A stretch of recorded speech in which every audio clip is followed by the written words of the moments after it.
આપણે સૌ ઉત્સુક છીએ આપ સૌ કેમેરાના માધ્યમથી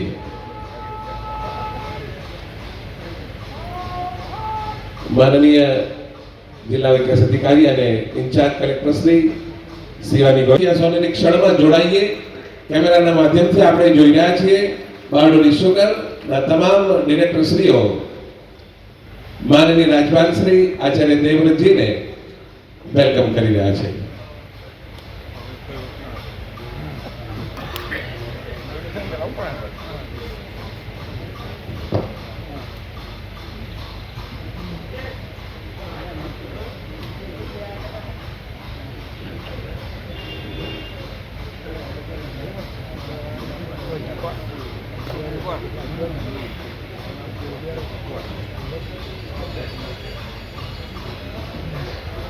મુલાકાત લઈ રહ્યા છે માનનીય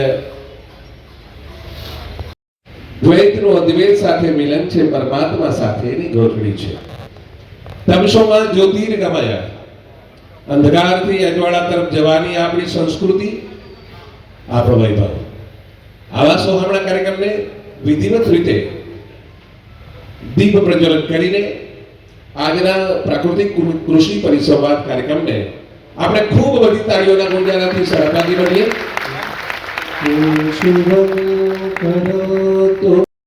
આ સ્મૃતિ ભેટ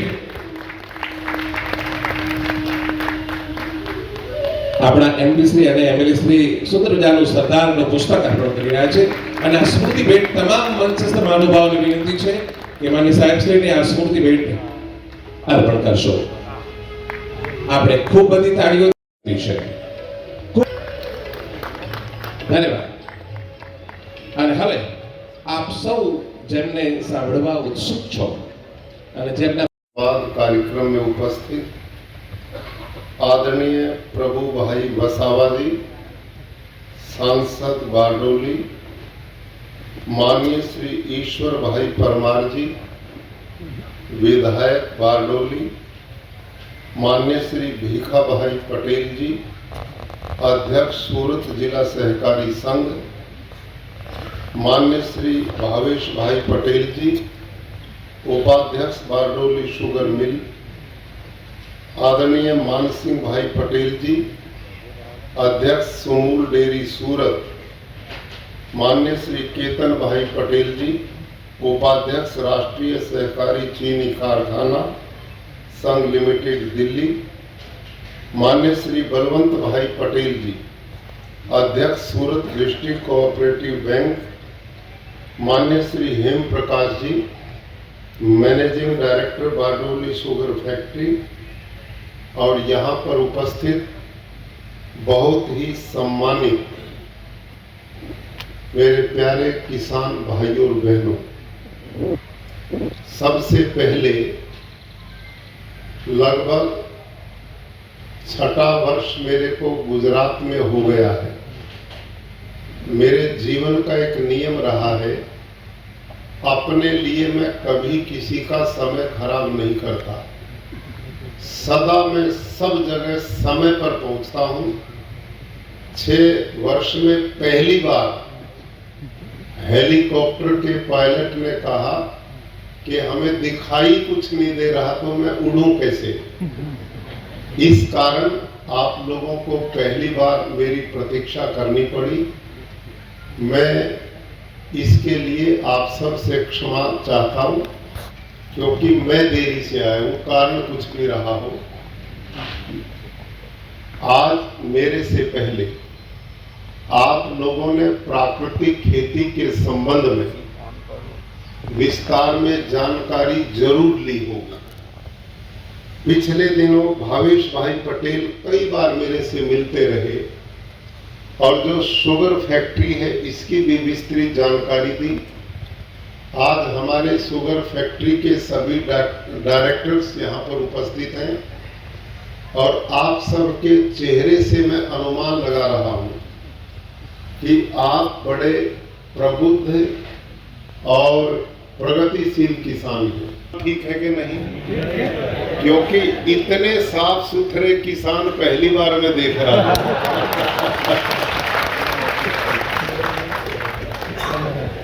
क्योंकि मैं खुद खेडूत हूं, खेती करता हूं। खेत में जब किसान होता तो मिट्टी के साथ मिट्टी बन जाता, पशु के साथ पशु जैसा बन जाता है, और उसी में फिर कुछ पैदा होता है। भाइयों और बहनों, गुजरात प्रदेश में भारतीय श्रीमान नरेंद्र मोदी जी के नेतृत्व में उनकी बहुत गहरी आस्था है कि पूरे भारतवर्ष में लागू होगी, और इसको लागू करने के पीछे उनकी जो मानसिकता है वो ये है कि धरती माँ, जिसको वेदों में कहा माता भूमि पुत्रो अहम पृथिव्या, धरती हमारी माँ और हम इसके पुत्र हैं। हर पुत्र का कर्तव्य है अपनी माँ का सम्मान करे, अपनी माँ की इज्जत करे। जिस माँ ने हमें जीवन दिया, अनुमान कीजिए हमारी जो जन्मदात्री माँ है वो हमें जन्म देकर 9-10 महीना ही दूध पिलाती, उसके बाद हम पैरों पर धीरे धीरे खड़े होना शुरू हो जाते। माँ को भी संरक्षण देती, हमारे बुजुर्गों को भी दिया और हमें भी आजीवन जीवन देती। और आज हम लोग सवेरे से रात तक इसमें जहर ही जहर डालते हैं, यूरिया डालते हैं, डीएपी डालते हैं, इंसेक्टिसाइड, पेस्टिसाइड, सारा दिन भर इस धरती माँ को जहरीला बनाने पर हम लगे। अब धरती को जो देंगे बदले में वही हमें देगी। इसलिए सब जगह मैं बोलता हूं, आप सब आदरणीय सम्मानित लोग यहां पर बैठे हैं, ईमानदारी से आप बताइए, आज से 40-50 साल पहले इस देश में कैंसर को कौन जानता था? हार्ट अटैक को कौन जानता था? डायबिटीज को कौन जानता था? ये सब जघन्य रोग जो मृत्यु को देने वाले हैं, इन सब रोगों का श्री गणेश जब से हमने रासायनिक खेती शुरू की है उसके बाद ये मिले।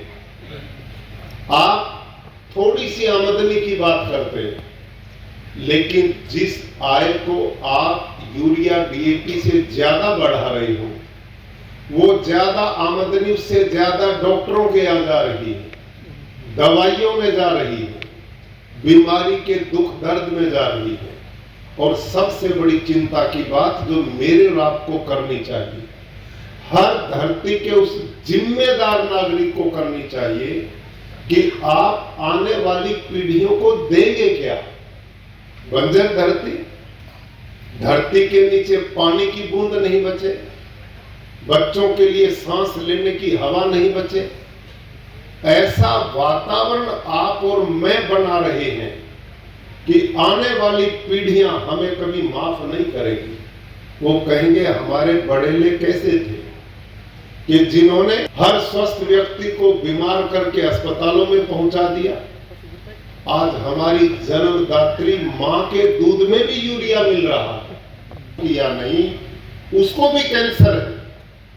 कारण क्या है कि आप और मैं जो आजकल खा पी रहे हैं कुछ भी, उस सब में इतना जहर है जिसका परिणाम वो स्लो पॉइजन साग भाजी से, अन्नों से, फल फ्रूट से, दूध से, पानी से सब हमारे शरीरों में जा रहा है।